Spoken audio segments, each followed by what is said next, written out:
Central Daylight Time, a severe thunderstorm was located near Holly Pond, or 7 miles northwest of Blunt'sville, moving southeast at 55 miles per hour. Hazard, 60 miles per hour wind gusts and half-dollar size hail. Source, radar indicated. Impact, hail damage to vehicles is expected. Expect wind damage to roofs, siding, and trees. Locations impacted include McLarty, Chandley's Mill, Sneed, Cleveland, Ruza, Oneonta, Fowler Spring, Strawberry, Hendricks, Brookville, Blunt'sville, Susan Moore, Altoona, and Walnut Grove. For your protection, move to an interior room on the lowest floor of a building.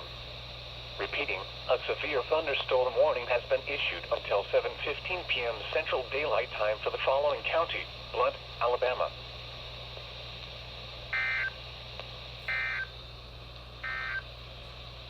The current time is 6:32.